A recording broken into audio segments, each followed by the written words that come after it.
Assalamualaikum warahmatullahi wabarakatuh. Sebelumnya perkenalkan, nama saya Muhammad Rizky Dori dengan NIM C140121193. Kali ini saya akan mereview atau mereka ulang eh, apa aja sih praktikum yang telah dilakukan dari pertemuan ke-1 sampai ke pertemuan yang terakhir atau pertemuan ke-14. Oke, langsung saja. Pertemuan pertama itu kita membahas itu pendahuluan seperti kontrak praktikum, apabila izin sakit atau tidak masuk konsekuensinya bakalan kayak gimana, telat bakalan kayak gimana, serta uh, kita disuruh mengerjakan tugas ini tuh waktu pertemuan pertama. Langsung ke pertemuan yang kedua dan yang ketiga. Pertemuan kedua dan pertemuan ketiga itu sebetulnya materinya saling berkesinambungan, yaitu tentang ciri seksual primer dan sekunder, dan anatomi organ reproduksi organisme akuatik, serta di pertemuan ketiganya itu kita membahas tentang organ reproduksi akuatik. Nah, kenapa berkesinambungan? Karena dari kedua materi tersebut kita melakukan pembedahan dengan alat bedah. Kita membuka atau membedah dengan telurnya, hatinya, organ reproduksinya, dan serta yang lainnya. Oke, pertemuan kedua itu kan kita membahas ciri seksual primer dan sekunder. Sebenarnya ciri seksual sekunder dan primer itu kita dapat dilihat dengan yang pertama itu ciri seksual si sekundernya, dengan memperhatikan dimorfisme dan dikromatisme seksual pada si ikan tersebut. Dimorfisme seksual itu diperhatikannya dengan melihat bentuk sirip, bentuk sisiknya, terus bentuk tubuhnya itu kayak gimana.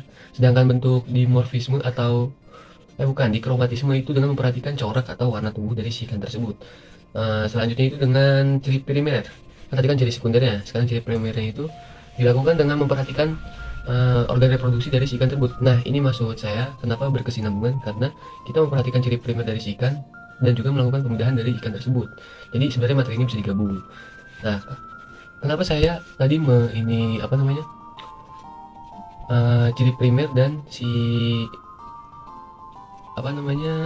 cara pembedahan organ reproduksinya itu berkesinambungan, karena sama halnya seperti pada manusia, ikan juga memiliki dua jenis kelamin, yaitu untuk si ikan jantan itu testis dan si ikan betina itu ovari. Oke, itu udah pertemuan kedua dan ketiga. Selanjutnya itu pertemuan keempat. Di dalam pertemuan keempat itu kita membahas tentang perkembangan gonad serta histologi saluran organ reproduksi akuatik.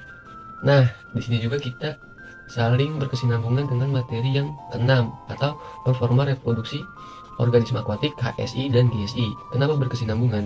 Karena di dalam praktikum ke-6 itu kita kan membahas GSI, sedangkan GSI itu gonadosomatic index atau perkembangan gonad pada ikan. Nah, langsung aja di pertemuan ke berapa tadi? Ketiga ya? Keempat.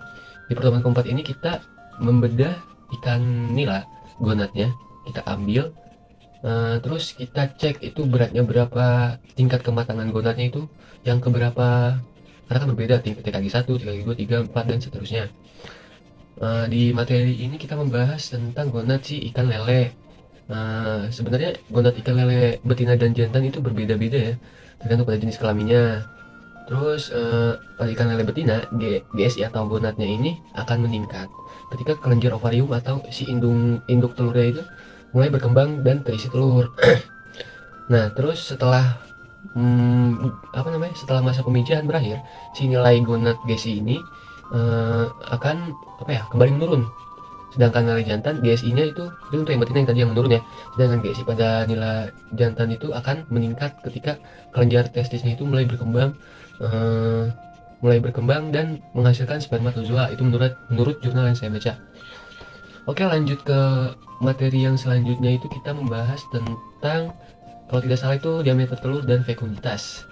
Nah, di dalam materi ini sebenarnya materi ini penting ya untuk dipelajari, karena kenapa? Ini sebenarnya inti dari mata praktikum atau kuliah fisiologi dan reproduksi organisme akuatik. Kenapa? Karena kita memperhatikan telur dan fekunditas dari si ikan yang akan kita bedah atau kita teliti. Nah, diameter itu apa sih? Diameter telur itu merupakan suatu indikator baik kinerja reproduksi atau kualitas telur yang akan dipijakan. Nah, di dalam diameter telur ini di dalamnya itu terdapat vitellogenesis atau vitellogenin dalam sel telur, sehingga si proses tersebut akan menghasilkan diameter telur yang akan dihasilkan nantinya saat di stripping. Nah, apa sih vitellogenesis itu? Vitalogenesis itu merupakan proses sintesis vitalogenin di hati dengan mengubah hormon estradiol 17B, dan juga di dalam vitalogenesis tersebut kan terdapat vitalogenin. Nah itu tuh calon bakalan kuning telur si ikan tersebut, dan sebelum ditimbun terlebih dahulu dipecah menjadi komponen lipofitolin dan fosfitin di dalam kuning telur. Vitalogenin tersebut diekspresikan dalam darah dan diangkut dalam oosit menyebabkan akumulasi kuning telur, yang akhirnya nantinya akan menyebabkan perubahan ukuran oosit dan penambahan berat ovarium. Jadi apa ya, penambahan ukuran dari si diameter telur atau si fekunditas ikan tersebut ini sebenarnya salah satu faktor utamanya itu karena si vitalogenin tersebut. Terus materinya selanjutnya itu tentang yang keenam itu performa reproduksi akuatik, HSI, dan GSI. Ini sebenarnya yang tadi saya singgung juga di pertemuan keempat karena berkesinambungan atau ada kaitannya. Nah di dalam tadi kan kita sudah membahas tentang GSI, mungkin sekarang kita membahas tentang HSI. Apa sih beda GSI dan HSI itu? GSI kan tadi yang kita perhatikan itu gonadnya, kita bedah, kita timbang ukurannya berapa. Sedangkan HSI itu hatinya atau hepatosomatic indexnya. Nah karena kan waktu kemarin kita membedah ikan lele ya, berarti di HSI juga kita membedah hati si ikan lele. Sama aja teknisnya itu, kita menimbang, mengukur apa si hati ikan tersebut. Yang membedakannya itu sebenarnya intinya. Nah apa sih HSI itu? HSI itu merupakan indeks yang digunakan untuk mengukur kondisi hati ikan yang dinyatakan sebagai presentasi berat hati terhadap berat tubuh total ikan. Sedangkan GSI itu gonad dengan berat tubuh ikan. Nah HSI pada ikan lele betina itu sebenarnya lebih tinggi dibandingkan dengan ikan lele jantan. Namun tidak ada perbedaan yang signifikan dari yang tadi tersebut. Nah, faktor apa sih yang mempengaruhi HSI pada ikan lele? Faktor-faktornya itu salah satunya seperti faktor lingkungan, pola makan, terus ada kesehatan ikannya juga itu berpengaruh terhadap si HSI. Lanjut ke materi yang selanjutnya itu kita ke pertemuan 7 atau pertemuan terakhir dari sesi UAS, dari sesi UTS maksudnya, yaitu tentang performa reproduksi organisme akuatik. Sebenarnya ini tuh sedikit keluar dari praktikum karena dalam materi ini kita mengadakan kuliah umum. Oke, sekarang lanjut ke sesi UAS. Dalam sesi UAS ini sebenarnya kita hanya terdapat 4 materi yang dipelajari atau dilakukan, yaitu ada induksi hormon, terus seks reversal atau rekayasa kelamin, terus ada preservasi gonad, dan tentunya yang itu tuh satu lagi bioasai. Untuk materi yang minggu ke-8 itu kan tentang induksi hormonal. Apa sih induksi hormonal itu? Induksi hormonal itu merupakan salah satu teknik atau proses yang digunakan untuk mempercepat proses rematurasi pada ikan. Nah, di dalam proses tersebut terdapat suatu aktivitas dari luciferase atau alkalin fosfatase yang didapatkan melalui perhitungan adanya hormon dikurangi dengan aktivitas tanpa hormon. Nah, di dalam induksi hormon ini salah satu yang digunakan atau yang paling sering umum digunakan itu salah satunya hormon OODEV atau oocyte developer. Nah, prinsip dari hormon ini itu merangsang peningkatan konsentrasi GnRH, kemudian merangsang pituitari dari si ikan tersebut untuk meningkatkan gonadotropinya. Terus di dalam induksi hormon ini juga terdapat 2 prinsip utama. Yang pertama itu meningkatkan sekresi follicle ovary untuk mengekresikan estradiol 17B yang kemudian merangsang hati untuk mensintesis vitalogenin. Nah, di sini juga ada sambungannya dengan materi kita yang tadi yang GSI atau HSI karena ada vitalogenin. Kemudian di dalam induksi hormon ini juga prinsip utamanya yang kedua itu mengekresikan dalam darah menurut jurnal yang saya baca atau di sini Reading dan Sullivan. Oke, yang selanjutnya itu kita masuk ke materi selanjutnya, seks reversal atau perubahan kelamin. Nah, di dalam seks reversal ini tuh sebelumnya apa sih seks reversal itu? Nah, seks reversal itu merupakan suatu cara yang dilakukan dengan tujuan mendiferensiasi kelamin dengan mengubah jenis kelamin itu sendiri, baik dari fenotip jantan atau si fenotip betina, bahkan bisa juga sebaliknya dari betina ke jantan. Nah, di dalam seks reversal ini bisa dilakukan saat otak dan embrio ikan sedang berada pada bipotensial dan sedang dalam masa pembentukan kelamin secara fenotip. Alih kelamin yang dimaksud itu tuh sebenarnya teknologi yang digunakan untuk memutar arah perkembangan kelamin si ikan menjadi arah berlawanan dengan cara dapat dilakukan dengan penyuntikan, perendaman, dan dapat melalui pakan atau oral.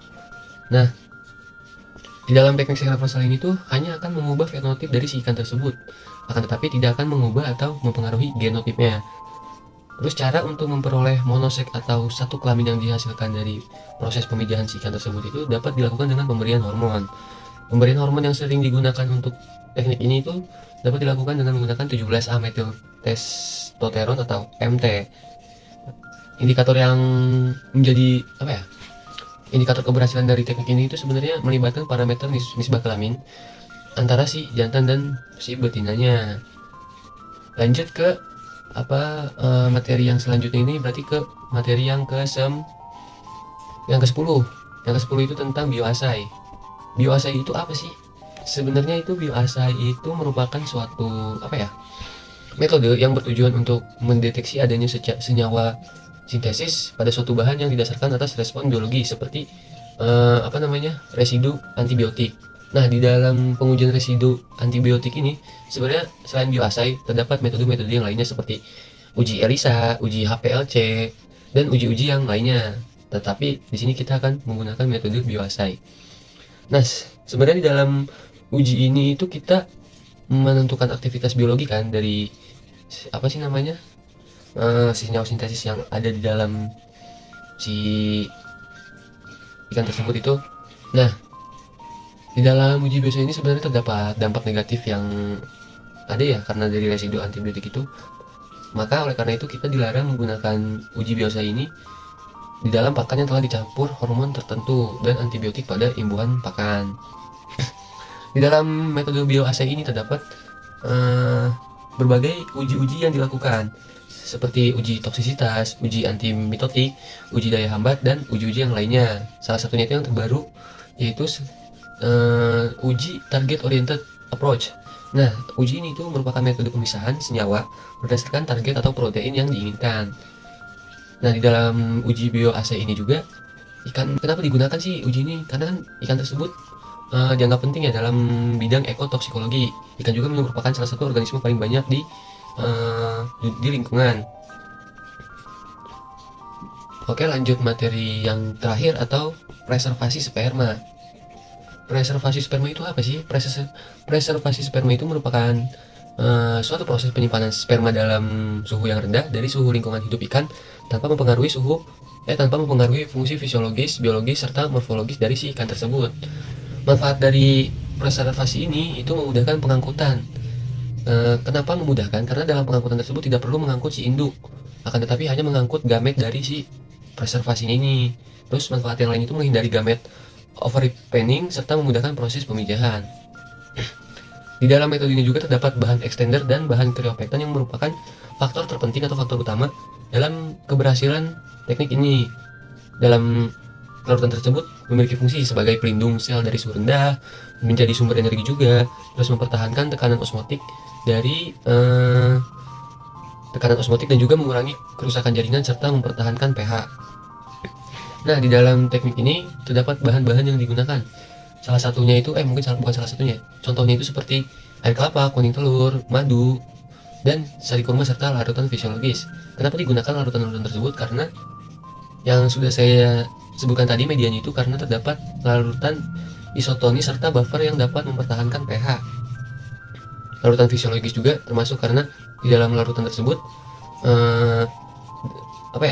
pokoknya intinya dapat mempertahankan pH dari si sperma dalam suhu ruang dan juga bersifat isotonik. Oke, mungkin cukup sekian preview yang dapat saya sampaikan. Kurang lebihnya mohon maaf. Wabillahi taufiq wal hidayah. Wassalamualaikum warahmatullahi wabarakatuh.